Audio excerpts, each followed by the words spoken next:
ખેડા જિલ્લામાં શાંતિપૂર્ણ અને સુરક્ષિત માહોલમાં મતદાન સુનિશ્ચિત કરવા સંવેદનશીલ અને અતિસંવેદનશીલ મત વિસ્તારોમાં ફૂટ પેટ્રોલિંગ કરવામાં આવ્યું. કલેક્ટર શ્રી અમિત પ્રકાશ યાદવ અને પોલીસ અધિક્ષક શ્રી વિજય પટેલે ફૂટ પેટ્રોલિંગમાં જોડાઈને મહત્તમ મતદાન તથા સુરક્ષાનો સંદેશ આપ્યો. ખેડા જિલ્લામાં આગામી 26 એપ્રિલ રવિવારના રોજ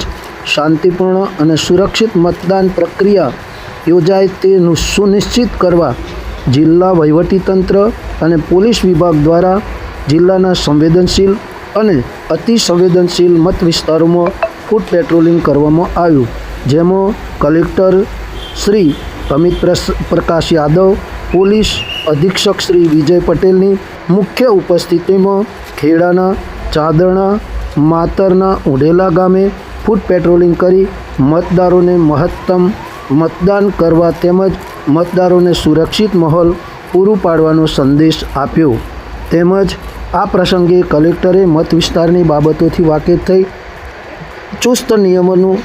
અનુસાર ચૂંટણી પ્રક્રિયા સંપન્ન કરવા સૂચના આપી હતી તથા જિલ્લા કલેક્ટર શ્રી અને પોલીસ અધિક્ષક શ્રી દ્વારા સમગ્ર ચૂંટણી પ્રક્રિયામાં હાલ કાર્યરત પોલીસ તથા વહીવટી તંત્રના કર્મયોગ્યોને સંવેદનશીલ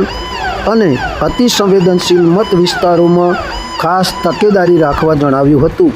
આ તકે પ્રાંત અધિકારી શ્રી સુરજ બારોટ, નાયબ પોલીસ અધિક્ષક શ્રી કુણાલ રાઠોડ, પોલીસ ઇન્સ્પેક્ટર શ્રી વસંત દેસાઈ સહિત પોલીસ વિભાગના 50 જેટલા અધિકારીઓ અને વહીવટી તંત્રના કર્મયોગીઓ ફૂટ પેટ્રોલિંગમાં સહભાગી બન્યા હતા.